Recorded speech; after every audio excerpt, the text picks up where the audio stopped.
Hello and welcome to Runkle of the Bailey. My name is Ian Runkle. I'm a Canadian criminal defense and firearms lawyer. So there's another self-defense video that's been floating around on Twitter and so forth, and a lot of people have asked me for my comments on this one. So let's have a look. Here we go. You can see you can see there is one bullet inside. Okay, there is one bullet inside. Okay, we make be careful. Okay, if the gun is on my head, okay, here.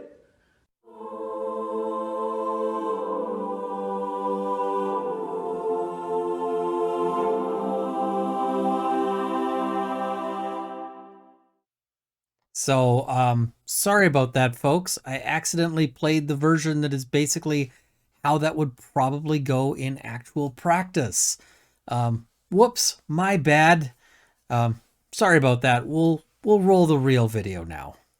You can see there is one bullet inside. Okay, there is one bullet inside. Okay, we make be careful. Okay, if the gun is on my head, okay, here. Tickets only. Next. Oops, did it again. I mean, I could keep doing this all day, but let's actually watch the video, and I'll stop it at various points to offer commentary, but you can already guess where my opinion is on this one. All right, let's have a look. You can see you can see there is one bullet inside. Okay, there is one bullet inside. Okay, so he's doing a press check so he can show us that this is a loaded gun.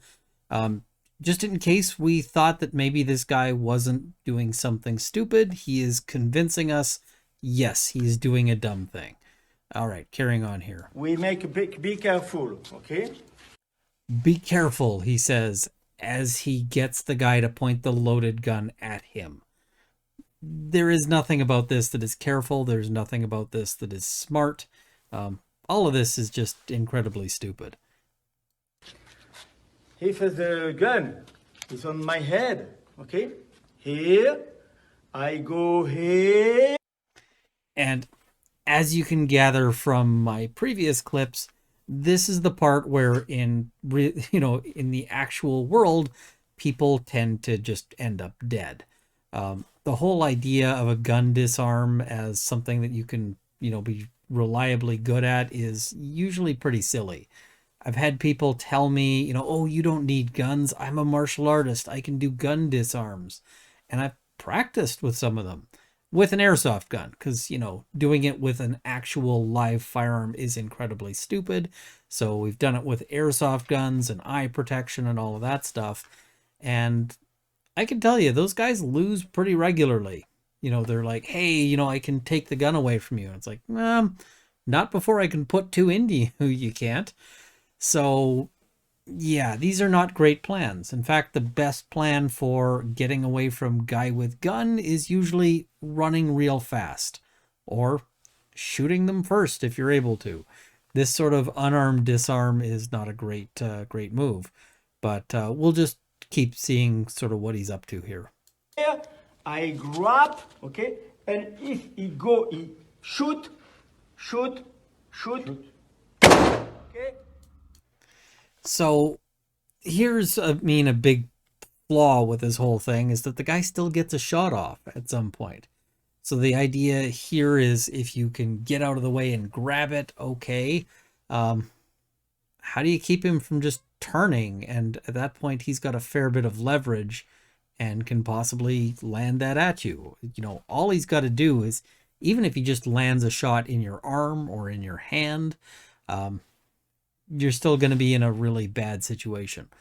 Now, what he's actually trying to do here, what he's demonstrating, is basically preventing the firearm from cycling. So at this point, because he's grabbed it, he's preventing the slide from moving back to eject the cartridge, to chamber the next round, and to ready it to go again. So we'll see sort of how he demonstrates that here. The gun now. He can shoot another time. Shoot is not possible, okay? Not possible. So the not possible aspect there is just because the gun has failed to cycle, it hasn't yet, or it hasn't chambered another round. I take the gun, pa, pa, okay? And the gun, you can see. I make the top. So he takes the gun. Well, do you? I mean, maybe. Or maybe the guy who's already got the better grip on it maintains the gun and is going to be the person who, gets to do all these things. Because what he's going to do is he's now going to do a tap, rack, bang drill. You tap the magazine to make sure it's properly seated. Rack, you draw it back in order to actually cycle it and chamber the next round. And then bang, he's going to shoot. Tap, tap, and rack. Rack. Now I can shoot. Okay?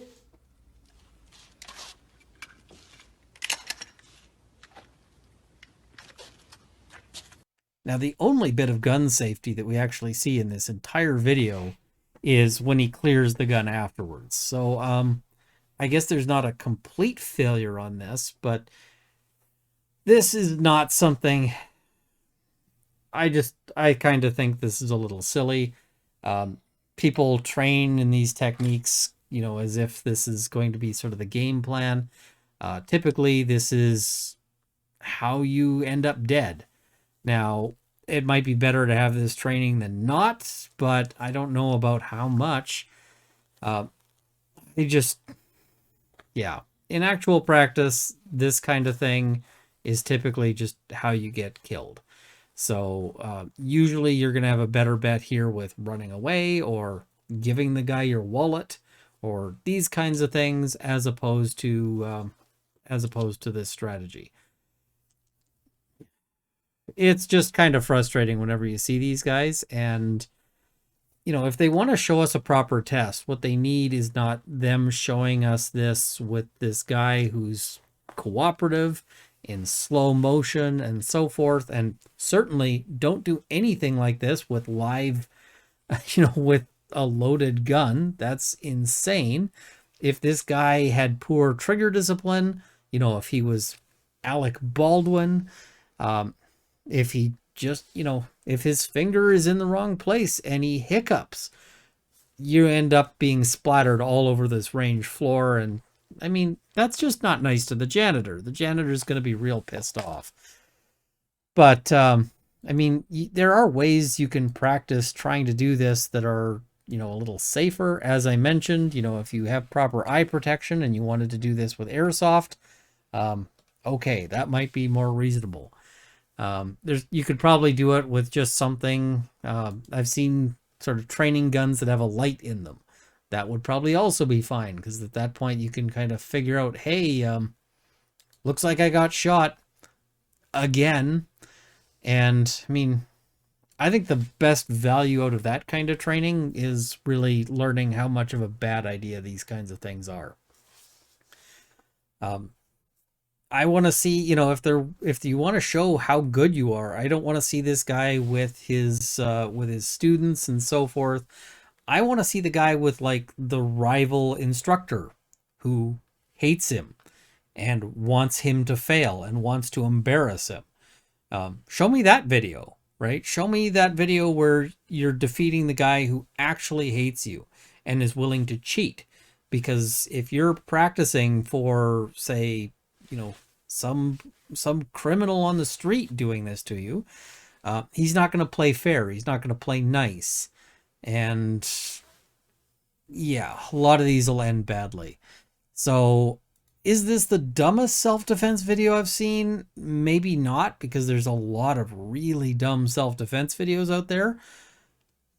But if it's not, it's really close. I mean, this guy is potentially risking death in order to film this stupid video.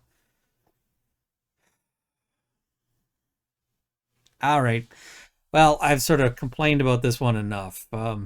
Lots of people wanted me to talk about it, and pretty much the only way I could, bring myself to do anything other than just sort of shake my fist and yell, stupid, stupid, stupid, is to have a little fun with it. So hopefully you guys had fun with it too. I kind of enjoyed making this video. There's all sorts of ways I could have gone with that. I was really tempted to just make this like 10 different joke clips with like the coffin dancers and the main character from Hades stepping out of the blood pool after being killed yet again. I decided I should probably just leave it to 2.